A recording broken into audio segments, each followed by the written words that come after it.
오늘 우리가 함께 나눌 말씀은 빌립보서 4장 8절에서 9절까지의 말씀입니다. 빌립보서 4장 8절에서 9절 말씀 우리 한 목소리로 같이 읽도록 하겠습니다.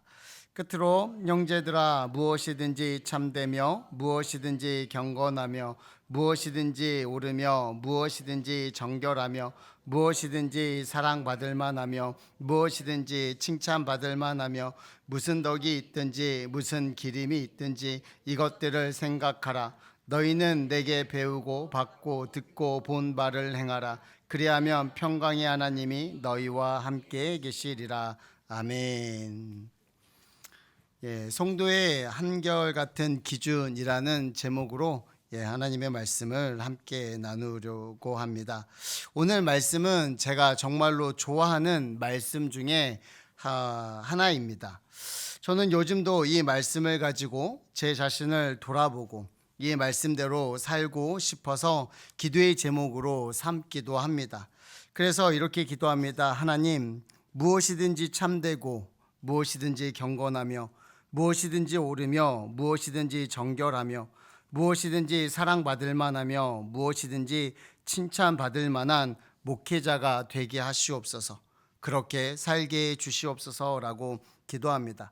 물론 이렇게 살 수 없는 것을 너무나도 잘 알고 있습니다. 죄와 허물투성이인 죄인이 어떻게 무엇이든지 이렇게 살 수 있겠습니까? 그러나 정말 그렇게 살고 싶어서 이 말씀을 가지고 하나님의 은혜를 구하며 스스로 채찍을 하며 살아가려고 애를 씁니다. 오늘 이 말씀 앞에 여전히 참되지 못한 부분을 놓고 여전히 경건하지 못하고 옳지 못하고 정결하지 못한 부분을 놓고 여전히 사랑받을 수 없고 사랑받을 수 없는 부분들을 다시 한번 깨닫고 그 부족한 부분에 하나님의 큰 은혜가 임하기를 사모하며 또한 말씀의 마음판에 새기는 귀한 시간이 될 수 있기를 주님의 이름으로 축복합니다. 오늘 본문에 성도가 추구해야 되는 6가지의 덕목이 나오고 있습니다. 그런데 특이한 점은 사도 바울이 이 모든 덕목 앞에 하나의 단어를 넣어줍니다. 그게 무엇입니까? 무엇이든지라는 단어입니다. 지금 이 단어를 계속해서 반복하고 있다라는 것입니다. 맨 앞에 무엇이든지라고 적어놓고 그냥 6가지의 덕목에 대해서 줄거리 이야기해도 되는데 굳이 그 모든 덕목들 앞에 무엇이든지라고 왜 그렇게 사도 바울이 그렇게 적어놨을까요? 사도 바울은 이것을 강조하고 싶었다라는 것입니다. 그러니까 이런 말입니다.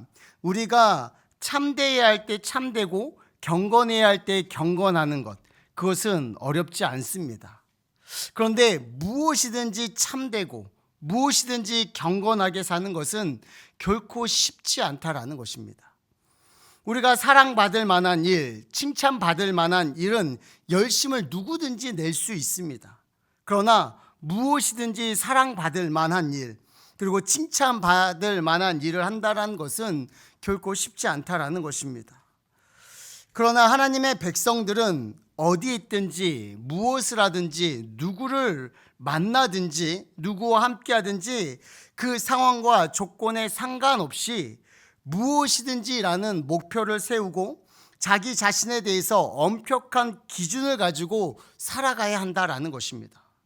이게 바로 예수님의 장성한 분량이라는 어마어마한 목표를 가지고 살아가는 성도들의 마땅한 기준이라는 것입니다. 성경은 우리에게 복잡한 사회 안에서 복잡한 인간관계 안에서 성공하기 위해서 그때는 이렇게 살고 이때는 이렇게 살으라고 우리에게 처세술을 가르쳐 주지 않습니다. 이때는 이렇게 하고 저 때는 저렇게 하라는 것을 가르쳐 주지 않습니다. 성경은 그 어떠한 상황이나 조건에 상관없이 절대 윤리를 우리에게 말합니다. 이 세상처럼 이런 경우에는 이렇게 해야 되고 저런 경우에는 저렇게 해야 되고 이러한 상황 윤리를 성경은 말하지 않습니다. 결코 흔들리지 않는 절대적인 그런 가치와 기준을 삼는 것이 바로 기독교 윤리라는 것입니다. 오늘 본문도 마찬가지입니다. 늘 한결같은 기준, 그 어떠한 상황 속에서도 변하지 않는 절대적인 기준을 우리에게 말씀하고 있다라는 것입니다. 내가 무엇을 판단하고 결정하고 행동하는지 여기에 나오는 6가지 학문들을 기준으로 삼되 어떻게 하라는 것입니까? 무엇이든지라는 것입니다. 어디서든 무엇이든지 누구에게 하든 어떤 상황에 하든 참되고 경건하고 옳게 선택하라는 것입니다. 누구보다도 사랑받을 만하게, 누구보다도 칭찬받을 만하게 너희는 살아가라 라고 말씀하고 있다라는 겁니다. 물론 누구도 그렇게 살 수 없습니다. 그러나 이게 구원받은 성도들의 목표가 되어야 한다라는 겁니다. 성도 여러분, 로마서가 총 몇 장으로 되어 있는 줄 아십니까? 아시죠? 16장으로 되어 있습니다. 그런데 1장에서 11장까지는 무엇에 대해서 얘기하냐면 기독교의 교리에 대해서 이야기합니다. 기독교의 교리가 무엇입니까? 하나님이 우리를 어떻게 구원해 주셨는지, 우리가 하나님에게 어떤 은혜를 베풀어 줬는지에 대해서 11장까지 이야기를 합니다. 그리고 12장에서는 윤리에 대해서 이야기를 합니다. 그러면서 12장 1절에서 이렇게 시작합니다. 그러므로 형제들아 라고 시작합니다. 이 말은 너희들이 하나님의 은혜로 구원받은 것을 정말 믿는다면 형제들아, 내가 너희의 모든 자비하심으로 너희에게 권하노니 너희의 몸을 하나님이 기뻐하시는 거룩한 산 제물로 드리라. 이것이 너희가 드릴 영적 예배니라 라고 말씀하고 있다라는 겁니다. 윤리편에서 시작되는 첫 번째 구절이 무엇입니까? 그리스도가 희생의 제물이 되어서 그의 죄값을, 우리의 죄값을 대신 치러주셨다라는 그 교리를 믿는다면 이제 더 이상 양을 잡고 소를 잡는 그러한 제사를 드리는 것이 아니라는 겁니다. 너의 몸, 하나님이 기뻐하시는 너의 몸을 거룩한 산 제물로 드리라는 겁니다. 너의 삶 전부를 하나님 앞에 그 삶 전부를 드리라는 것입니다. 너희가 이제 새로운 예배를 드리라는 것입니다. 성도 여러분, 구약 시대에는 정해진 장소의 성전에서만 제사를 드렸습니다. 그리고 자기가 가지고 있는 가장 뛰어난 재산 중에서 그것을 골라서 하나님께 제물로 드렸습니다. 하지만 신약 시대를 살아가는 저와 여러분들이 드려야 될 예배는 일주일에 한 번 정해진 장소, 이 교회에서 드려지는 그 예배를 말하고 있는 것이 아니라는 겁니다. 우리의 삶 전부가 예배가 되어야 한다라는 것입니다. 그게 우리의 몸을 하나님이 기뻐하시는 거룩한 산 제물로 드리라는 의미라는 겁니다. 시간의 일부가 아니라 시간의 전부를, 물질의 일부가 아니라 물질의 전부를, 우리의 삶 전부를 하나님께 드리는 그러한 예배가 되어야 한다라는 것입니다. 다시 말해서 하나님의 구원받은 성도들에게 요구되는 윤리는 어떠한 특정한 장소나 어떠한 특별한 시간만 구별해서 드려지는 것이 아니라 내가 살아가는 삶 방식 전체가, 내가 살아가는 삶 그 자체가 하나님을 향한 예배가 되어야 한다라는 겁니다. 내가 무엇을 하든지, 내가 어디에 있든지, 내가 누구와 함께 하든지 우리의 본분 목표는 무엇이든지 이것을 가지고 이것으로 예배를 드려야 한다라는 것입니다. 그런데 그렇게 살기 위해서 어떻게 하라고 말씀합니까? 이어지는 로마서 12장 2절의 말씀은 이렇게 말씀합니다. 너희는 이 세대를 본받지 말고 오직 마음을 새롭게 함으로 변화를 받아 하나님의 선하시고 기뻐하시고 온전한 뜻이 무엇인지 분별하도록 하라라고 말씀합니다. 너희는 이 세대를 본받지 말라고 말합니다. 영어 성경에 보면 이 세상의 가치관, 이 세상의 삶을 패턴이라고 얘기합니다. 그러니까 너희는 이 세상의 패턴과 이 세상의 스타일을 지금부터 거절하라라고 우리에게 말씀하고 있다라는 겁니다. 오직 마음을 새롭게 변화시킴으로 이 세상의 패턴을 따르지 않으려고 너희의 마음을 바꿔버리라는 겁니다.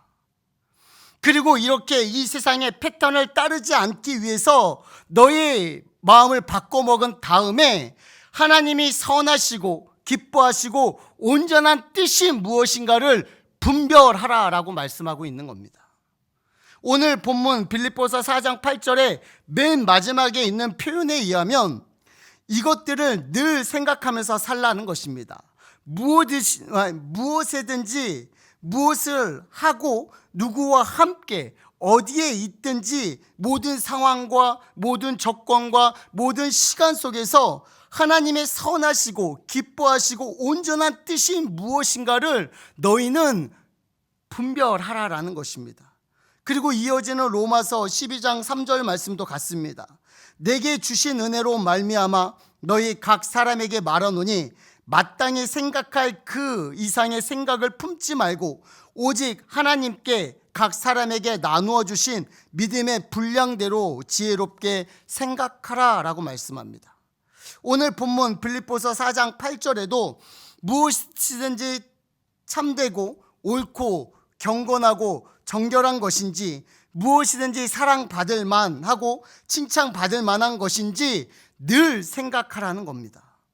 로마서 12장 2절에도 무엇이 하나님의 선하시고 기뻐하시고 온전한 뜻인지를 생각하라라고 말씀하고 로마서 12장 3절에서도 마땅히 생각할 그 이상의 생각을 품지 말고 믿음의 분량대로 지혜롭게 생각하라라고 말합니다.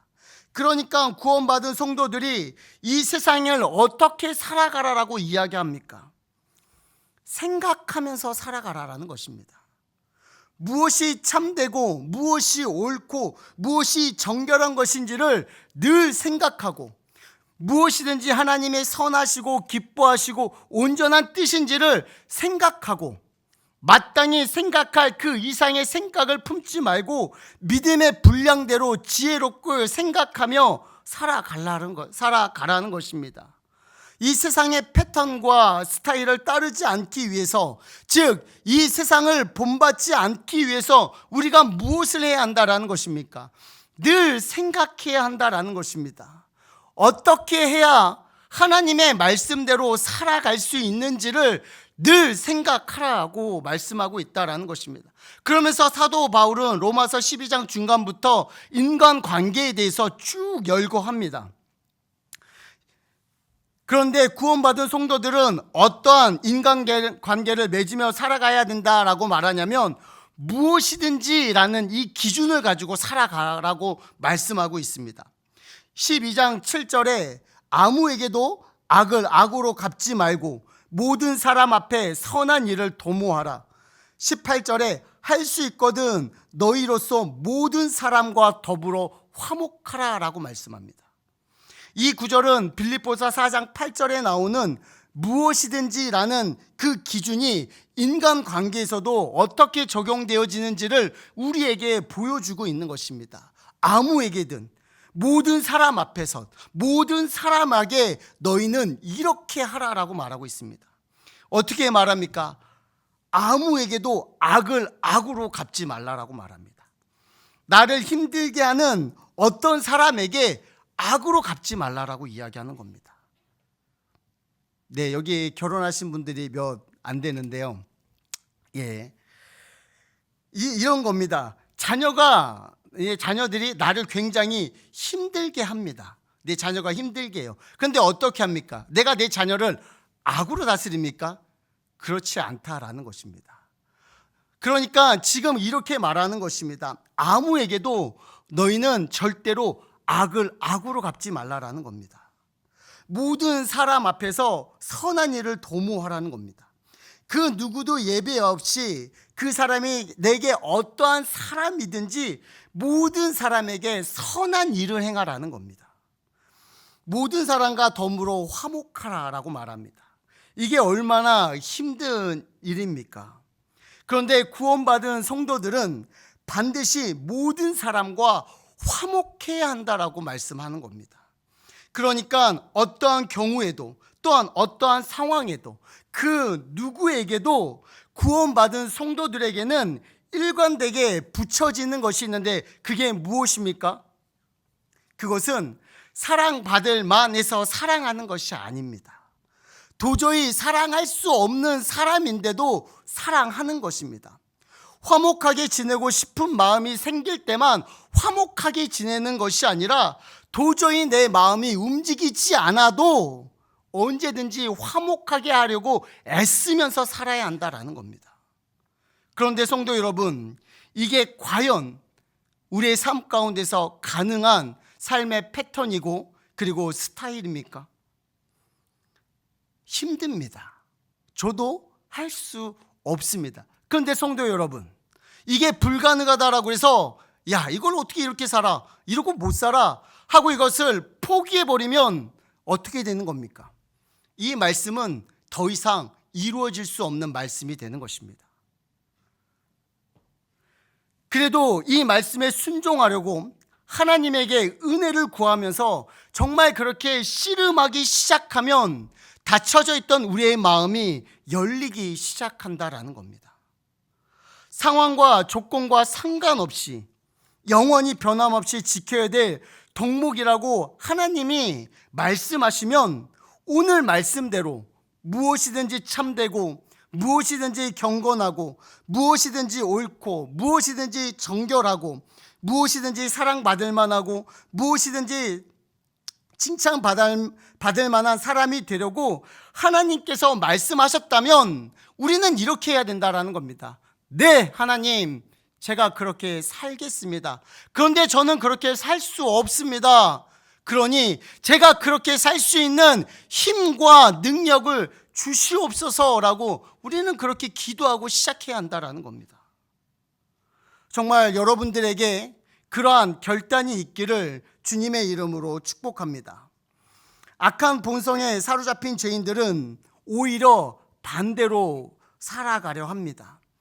무엇이든지 거짓되고 무엇이든지 짜증내고 무엇이든지 비판하고 무엇이든지 하나님께 칭찬받을 일을 한다라는 겁니다. 하나님의 말씀에 온전하지 순복하려고 하지 않는다라는 것입니다. 세상을 한번 바라보십시오. 상황과 환경의 조건에 따라서 내가 대하는 사람들의 모습들이 달라집니다. 교회를 열심히 일하는 사람을 보면 우리 어떻게 이야기합니까? 야, 혼자 잘났어? 왜 저렇게 눈에 띄어? 열심히 일하지 않는 사람들을 보면 어떻게 합니까? 왜 쟤는 저렇게 교회에 대해서 열심히 일하지 않아? 여러분, 어쩌라는 겁니까? 이런 분들 보셨습니까? 아니, 솔직하게 우리의 모습들이 그러지 않습니까? 내가 싫으면 다 싫은 겁니다. 내 마음이 온전치 못하니까 좋은 것을 보고도 좋다라고 여기지 않는 겁니다. 귀한 것을 보고도 귀하다라고 여기지 않는 겁니다. 그런데 왜 이런 모습만 보입니까? 내게 임했던 그 하나님의 은혜를 내가 잊어버렸다라는 겁니다. 내가 그 은혜를 깨닫지 못해서 그렇다라는 겁니다. 내가 얼마나 부족한 사람인지, 나 같은 사람이 어떻게 하나님의 주의 백성이 되었는지, 나 같은 자를 하나님께서 어떻게 구원해 주셨는지 내가 그 은혜를 안다면 우리는 이렇게 살 수 없다라는 겁니다. 내가 아무리 잘못해도 하나님은 우리를 어떻게 합니까? 불쌍히 여겨주시고 품어주신다라는 겁니다. 끊임없이 우리에게 새로운 기회를 주시는 분이 바로 하나님이십니다. 성도 여러분, 우리가 그 하나님의 은혜를 기억하고 그 은혜로 모든 사람들을 대할 수 있는 정말 그런 귀한 성도님들이 될 수 있기를 주님의 이름으로 축복합니다. 누구에든지 무엇이든지 그 어떠한 상황과 조건에서도 한결같은 기준을 가지고 살아가는 것, 사도 바울은 데살로니가 전서 5장 14절과 15절에서도 무엇이든지라는 것을 이렇게 적용합니다. 또 형제들아 너희를 권면하노니 게으른 자들을 권계하며 마음이 약한 자들을 격려하고 힘이 없는 자들을 붙들어 주며 그리고 나서 이 표현이 들어갑니다. 모든 사람에게 오래 참으라 라고 말씀합니다. 그래도 내 마음에 예쁜 구석이 보이는 사람은 어느 정도 참아줄 수 있습니다. 그런데 그 사람만 오래 참아주는 것이 아니라 모든 사람에게 오래 참으라고 말씀합니다. 이어지는 15절의 말씀도 그렇습니다. 삼가 누가 누구에든지 악으로 악을 갚지 말게 하고 서로 대하든지 모든 사람을 대하든지 항상 선을 따르라 라고 이야기합니다. 항상 언제나 변함없이 선을 따르라라고 이야기합니다. 착한 사람이든 악한 사람이든 능력 있는 사람이든 무능력한 사람이든 잘난 사람이든 못난 사람이든 다 가리지 말고 모든 사람에게 한결같은 태도로 대하라는 겁니다. 그리고 나서 이어지는 9절, 우리가 너무나도 잘 알고 있는 말씀입니다. 16절에서 18절 말씀입니다. 항상 기뻐하라, 쉬지 말고 기도하라, 범사에 감사하라. 이는 그리스도 예수 안에서 너희를 향하신 하나님의 뜻이니라. 항상 쉬지 말고 범사에 감사하고, 이게 무슨 말입니까? 오늘 말씀 9절이 빌립보서 4장 8절에 나오는 말씀과 똑같다라는 것입니다. 무엇이든지 항상 기뻐하라는 것은 무엇이든 기뻐하라는 겁니다. 쉬지 말고 기도하라는 것은 무엇이든지 기도하라는 것이고, 범사에 감사하라는 것은 무엇이든지 감사하라는 것입니다. 오늘 본문도 마찬가지입니다. 무엇이든지 그 어떠한 상황이든지 그 어떠한 장소에든 그 어떤 때라도 무엇이든지 참되고 경건하며 무엇이든지 옳고 정결하며 무엇이든지 사랑받을 만하고 칭찬받을 만한 사람이 되라는 겁니다.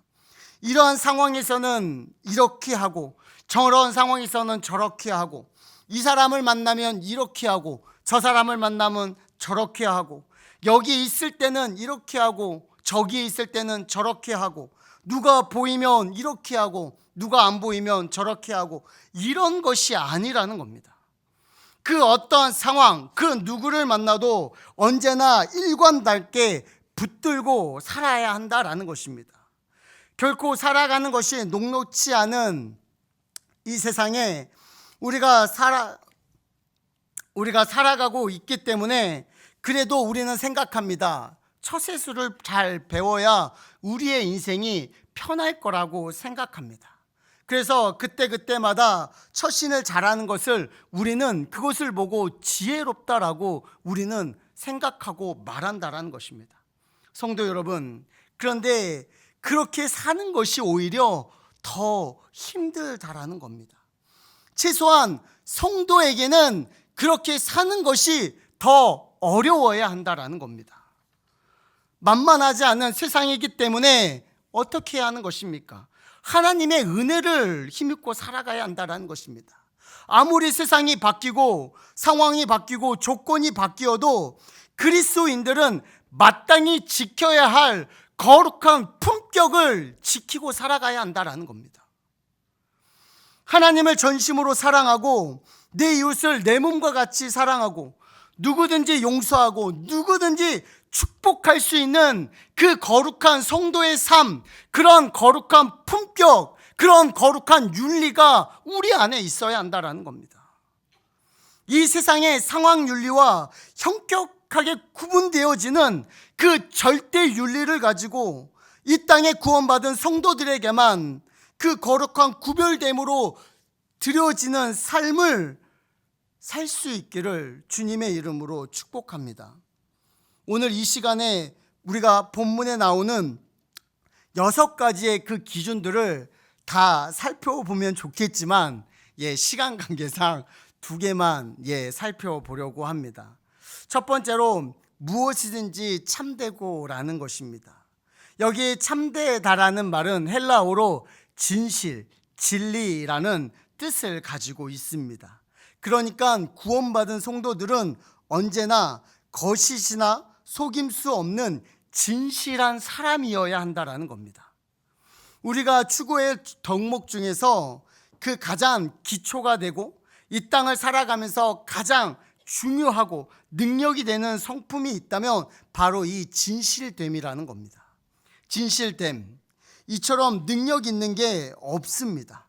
겉과 속이 다르지 않은 겁니다. 제가 앞에서 참이라는 단어가 진실과 진리라고 뜻을 이야기했습니다. 상황과 조건에 바뀌지 않고 그 어떠한 상황에서도 변하지 않는 것, 그것이 바로 진리입니다. 영원히 변하지 않는 것, 바로 진리. 그렇다면 진리의 말씀을 붙들고 살아가는 그 구원받은 성도들이 그 어떠한 상황과 조건에 따라서 변하지 않고 일관되고 진실되게 살아가는 것은 그게 당연한 모습이라는 것입니다. 그런데 오늘을 살아가는 우리 성도들의 모습은 어떻습니까? 과연 이 세상의 사람들이 우리 성도들을 보면서 야, 교회 다니는 사람들은 정말 참 신실해, 그들이 그렇게 말하고 있습니까? 아니, 다른 성도들은 생각하지 말고 우리 스스로를 한번 생각해 보십시오. 나는 다른 사람들에게 어떠한 사람으로 인식되어지고 있습니까? 정말 진실한 사람, 정말 신실한 사람으로 인정받고 살아가고 있습니까? 가만 보면 우리 역시 이 세상의 패턴과 스타일의 영향을 받아서 진실됨보다는 편리함과 유리함을 추구하며 살아갈 때가 훨씬 더 많다라는 겁니다. 영원한 것보다는 순간적인 것들을 우리는 더 생각하고 살아갈 때가 많다라는 것입니다. 당장의 유익을 위해서 우리는 이 진실을 과감하게 버리고 살아갈 때가 많다라는 것입니다. 성도 여러분, 그렇게 살아가는 삶을 우리는 정말로 심각하게 돌아보아야 한다라는 것입니다. 진실됨이라는 덕목이 결국에는 인정받는다라는 것을 우리는 기억해야 합니다. 거짓된 것이 가득한 이 세상을 살아갈 때 진실됨이라는 것만큼 능력 있는 것이 없습니다. 참된 것만큼 경쟁에서 끝내 살아남는 유일한 능력이라는 것을 우리는 믿고 살아야 합니다. 무엇이든지 참된 사람들, 그 어떠한 상황 속에서 진실한 사람들로 너무나 쉽게 모든 가치관을 뒤엎어버리는 이 가벼운 세상 속에서 정말 묵직한 사람으로 기준을 잡아가는 우리 모두가 될 수 있기를 주님의 이름으로 축복합니다. 그런가 하면 두 번째로 성도가 가져야 할 절대적인 가치는 무엇이냐면 바로 경건입니다. 이 경건이라는 단어는 헬라어로 보면 단지 종교적인 의미를 가지고 있는 것이 아니라 사랑의 실천의 전제로 해서 그 사람의 내면에 품어져 나오는 고상하고 존경스러운 그런 품격을 말하는 것입니다. 고상함 그리고 존경스러움, 그런 품격이라는 뜻입니다. 사도 바울이 먼저 무엇이든지 참되고 라고 한 다음에 곧바로 이어서 무엇이든지 경건하며 라고 말하는 의도가 있습니다. 많은 사람들이 다른 사람들로부터 고상함과 존경함을 받기 위해서, 인정받기 위해서 어떻게 합니까? 보통 우리의 겉모습을 바꾼다라는 겁니다. 좋은 옷을 입고 단정하게 꾸미고 고급스러운 말을 하고 또 실력을 쌓고 경력을 쌓고 업적을 쌓으려고 한다라는 겁니다. 그러나 본문에 말하는 경건은 절대 겉으로 풍겨져 나오는 그러한 것이 아니라는 것입니다. 겉과 속이 진실된, 참된, 여기서 나오는 그 고상함과 여기서 나오는 존경스러움과 여기서 나오는 품격이라는 것입니다. 어떤 한 분야의 높은 경지에 이르러서 그 모습을 존경스러워 보이지만 때론 그 사람의 성품이 엉망인 것을 우리는 때론 보게 되어집니다. 높은 신분을 가지고 정말 그 존경받을 만한 그 자리에 있지만 은밀한 곳에서 정말 더럽고 추하게 살아가는 사람들이 너무나도 많이 있습니다. 여기서 고상하고 존경스럽고 품격 있어 보이지만 거기에서는 전혀 다른 삶을 살아가고 있는 삶, 그것을 경건이라고 이야기하지 않습니다.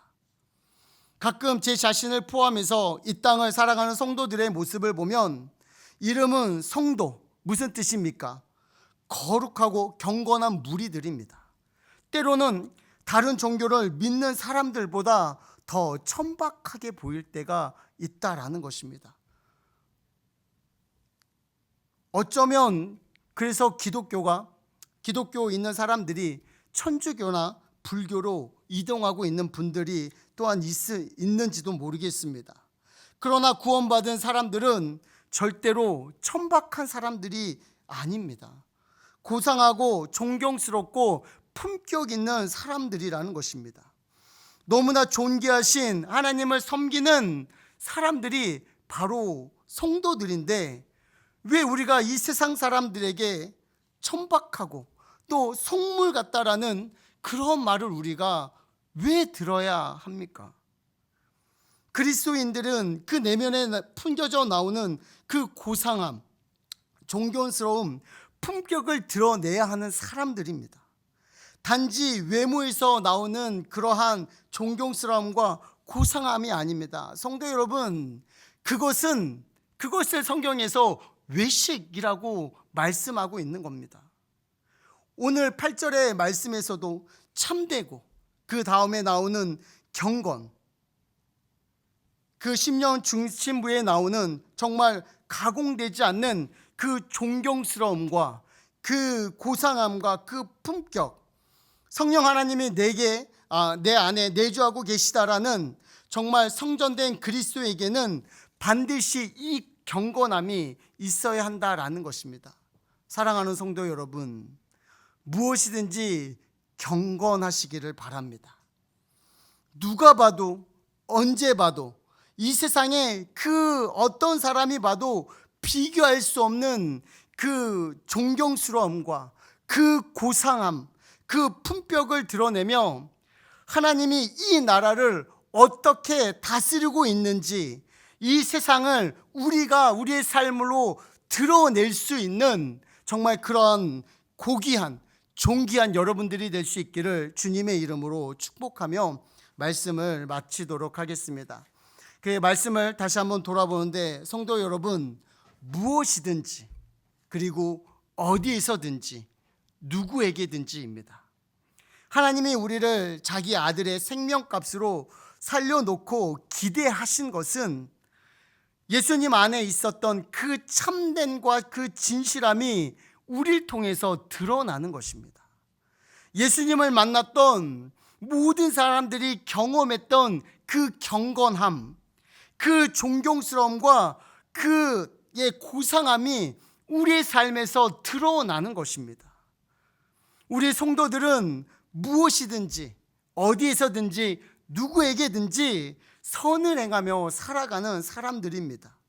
언제나 변하지 않는 절대적인 그 기준, 그 윤리를 가지고 살아가는 사람들, 그 사람들을 누구라고 부릅니까? 성도라고 부르는 것입니다.